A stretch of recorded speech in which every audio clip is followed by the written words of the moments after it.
Hey friends, welcome back to my channel, Lux Party Favors by Nikki, and today I'm going to show you how to turn your digital designs into cash. So first thing that you're going to do is go to my template that I provided for free, and I'm going to go ahead and link it in the description box below. I'll link the video for that if you don't have one. So my design is going to be Lilo and Stitch, so I'm just going to run to Google and find a cute little design. You see, I went back and forth, and then I decided to use one of the images from this sticker sheet. So what I'm going to do is I'm just going to save it onto my desktop. I have a Mac Pro, so all I have to do is just drag it onto my desktop, but you can save it however you need to for your specific laptop or computer. I'm just going to go ahead and crop out the image that I want, and that's what I'm doing right now. And then after that, I'm going to go ahead and upload it onto that Canva template that you saw earlier. So now that it's saved on my desktop, I'm just going to drag it over. So that's going to be my base design. After that, I'm going to go ahead and remove the background. If you see BG remover, click on that and it just removes the background. Next, I'm going to need something to go behind Lilo and Stitch. So I'm going to head to ChatGPT and have ChatGPT whip me up a background. So I'm just going to type in, hey, create me a Lilo and Stitch background. So it's going to be something tropical, I'm sure. And ChatGPT takes a while to actually generate an image. It takes about a minute, and depending on what you need. So I sped it up a little bit, as you can see. And it's doing its thing, it's thinking, and as you see, it's loading. I'm not looking for anything fancy, so this will do. So again, I'm going to save that to my desktop, and then after that, I'm going to upload it onto Canva. Again, save it the way that you're able to. For my computer, I just drag it to the actual desktop. So I dragged it onto Canva, and if you don't have the option, you may have to upload it into Canva so that you can get it on your sheet. And as you see, I just sized it the size of the middle, and then I'm going to go to position and position it behind Lilo and Stitch. And you see I'm just maneuvering it a little bit just to see how I want to place Lilo and Stitch. Now I am looking for a color for the border, so I just go to elements, and I'm going to do a blue glitter border. So I just type that into the elements box, and I'm going to select that one and resize it based on the size of the border color. And then I'm going to duplicate it for the bottom, and I'm going to delete the color of the template and just move that glitter background on there. You don't really have to delete it because it's going to get covered up. And when you see what I'm going to do, you can't even tell that those colors are back there, but I just deleted it anyway. And I'm going to delete those two colors as well once I find the image that I want to place on the sides. And those two sides are going to become the back flaps. It's going to become the back of the actual package. So I'm looking for some tropical flowers here just so I can add some embellishment to the design and, you know, make the design a little more creative. And if you've been following me for a while, you know that I like tons of details in my designs. If you see a package or an image or something that has a ton of details, you'll know it's me. I have a signature look with my packages, and that's what I love about this community. Everybody has a signature look. So now I'm gonna find some flowers for the sides. As you see, there's so many options, and I'm just playing around with them and selecting which one I want to actually use. And some of the elements will let you change the colors. The one on there doesn't give that option. This one doesn't give that option, but I really like this one. This one's kind of cute. But then I settled on these purple tropical flowers because I thought it was really pretty. And as you can see above, those two color circles popped up. That means that you can actually change the colors. So I'm going to change the colors to kind of match the colors of the main image.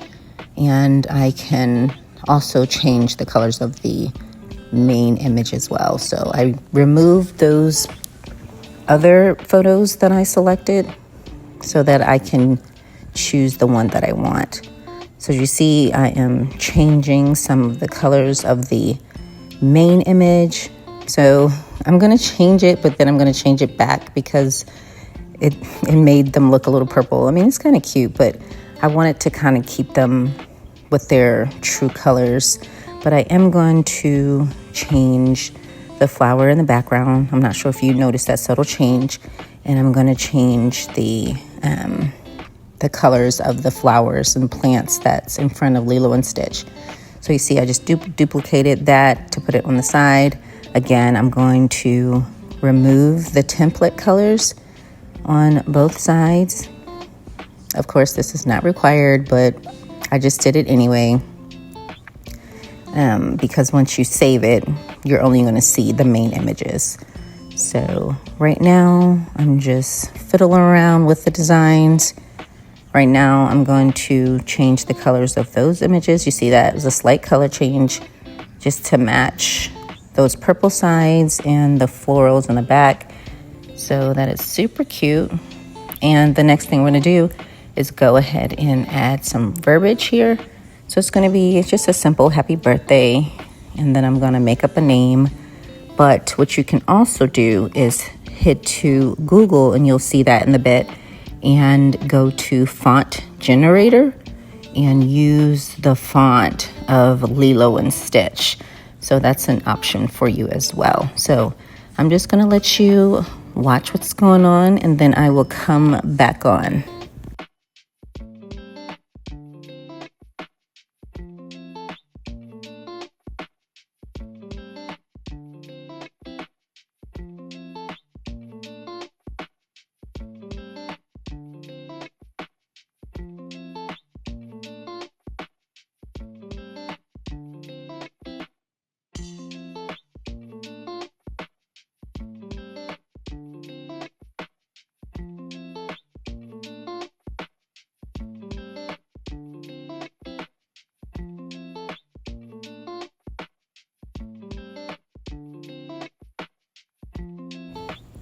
All right, now we're going to head to Google, and just like I said before, we are going to go to font generator so that we can find a cute Lilo and Stitch font. And I'm going to use this for happy birthday. You'll see that I did use it for the name as well, but of course you would only want to use the font generator for the name if you are doing a physical product, because you want to ensure that the customers are able to change the font and add the names if they like. So that's why you'll see a different font. You see, I added the Malaya, but I decided not to do that because, again, this is for digital design. And so for digital design, you want to keep it so that the customer can change the name. But again, this option are for those who are making physical products. And it's fine if you use the font generator at that point, because you're going to be giving out the products to the customer. So you can play around with it, change the colors. I like to use duotone a lot just because it helps to keep the different colors aligned and matching, especially if it's an image and not an actual, not actual words. You can use duotone to change the colors to match the rest of your image.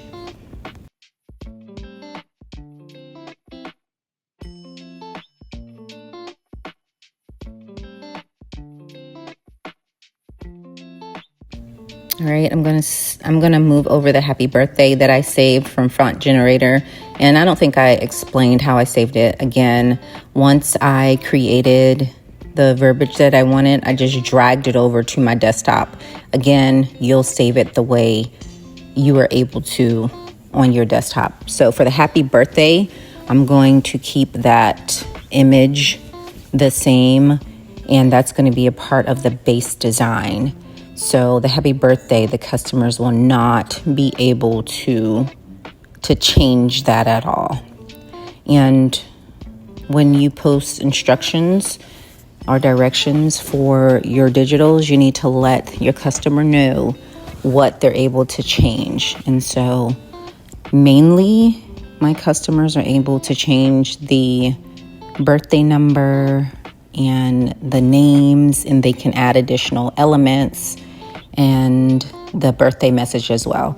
Everything else is considered a base design and it cannot be edited. So make sure your customers know up front so there will not be any trouble.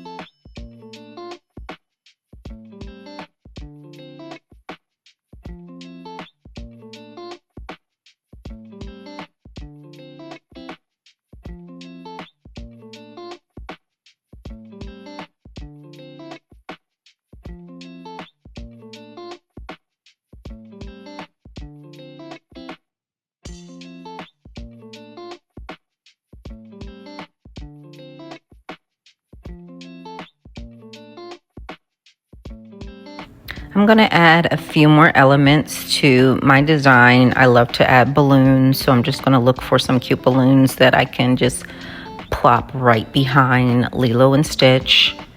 And I'm going to change the color so that it matches the rest of the designs. And one thing to be mindful of is that you're not able to change the color for every element. And the way you'll know is if you see the color circle pop up. That means you have the opportunity to save it, to change the colors. Another thing I like to do is outline pretty much everything just because it makes it pop. And I just want to edit shadow and outline and changed it to the color that I wanted it to. And so I'm just going to maneuver it how I want it to be placed and add one more element. I'm going to add a number 7. Let's see what I can find to kind of match the vibe. And so I decided to go with this one because I can change the color, as you see, to match the colors of the other images. And then I'm going to delete the other number 7 that's behind it because I don't need it. But that one is super cute. I use the balloon numbers all the time. But for this, I'm going to use this glitter number 7, and I'm going to go ahead and outline it. And you can change the color. If you want white, all you have to do is press the letter G or F multiple times, and it will outline in white for you. So I'm just going to let you continue to watch as I design.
So something else that I like to do when I have my digitals is to include a list of logos. So that's what you saw there. And so if you go to the link below, you will receive this template as well.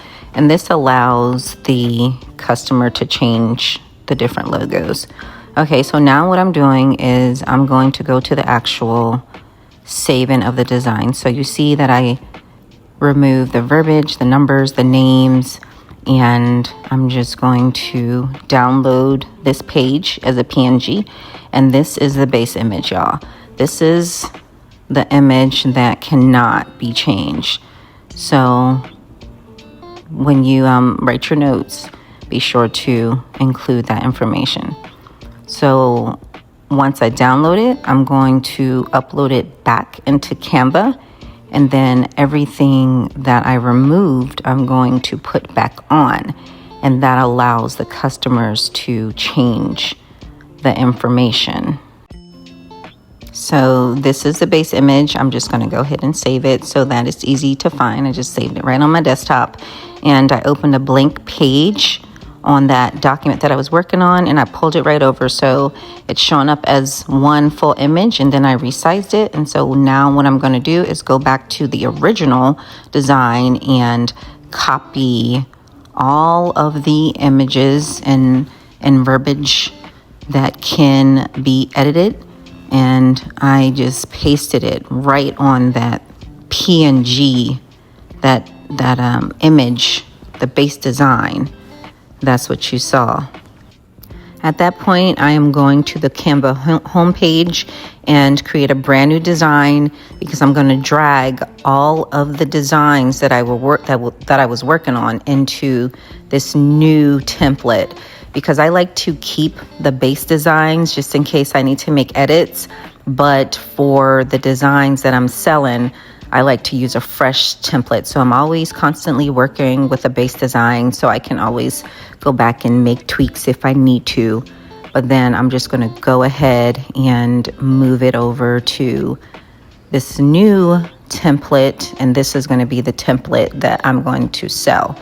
So of course, I usually sell a ton of different templates within one party package. I usually have chips, juice packs, goldfish, Rice Krispie treats, the whole gamut.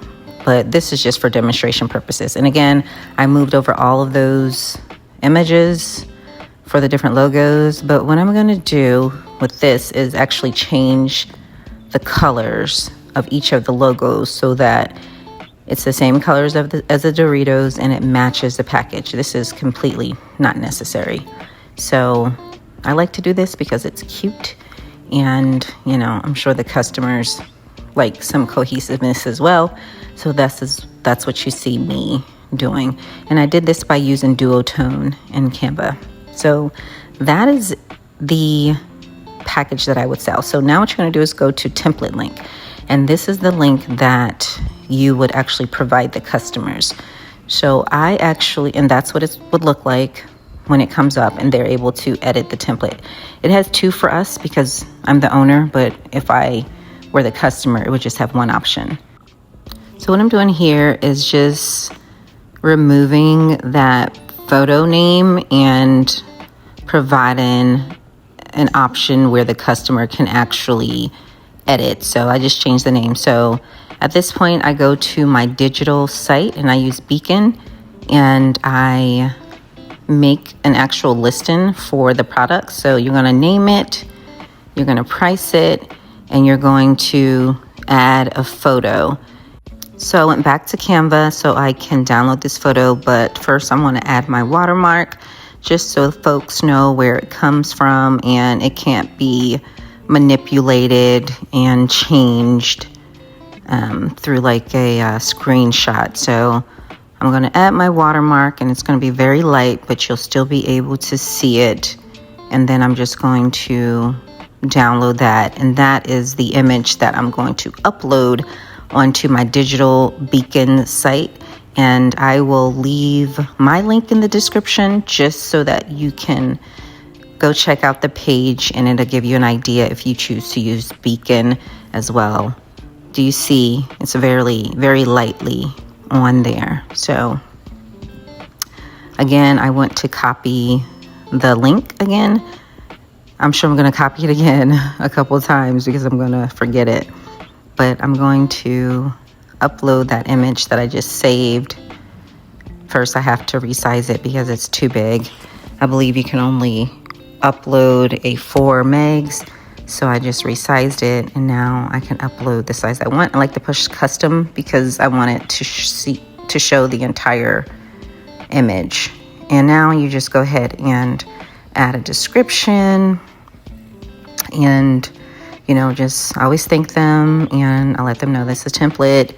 Please don't resell.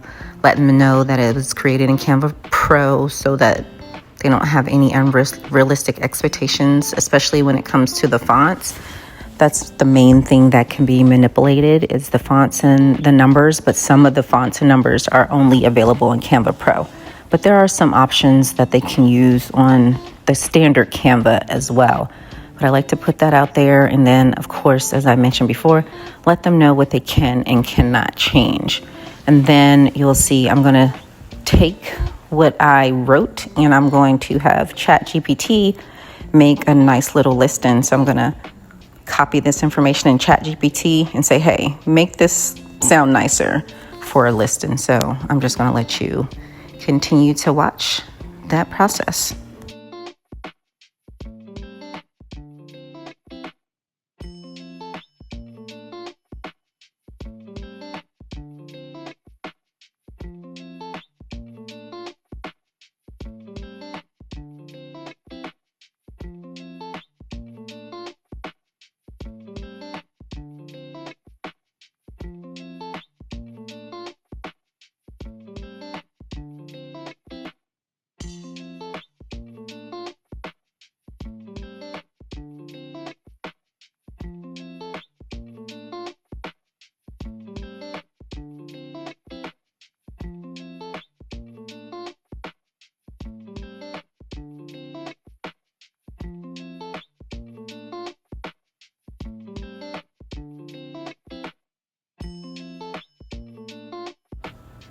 Okay, so I'm going to copy and paste that back into the description box, and you can make any changes that you see fit, because sometimes AI doesn't get it right all the time. And so that's what you have. So next things, we're going to go back to that link that I copied 3 times already and put it into the required sections, and this will allow the customers to automatically download. And so you list the product, and there you have it. So you'll copy that link, and then you can add that link to your social medias, Facebook, and that's what will come up, at least in Bacon's, if they want to check out. So I hope that you enjoyed this tutorial. Please like, comment, subscribe, and all of that good stuff.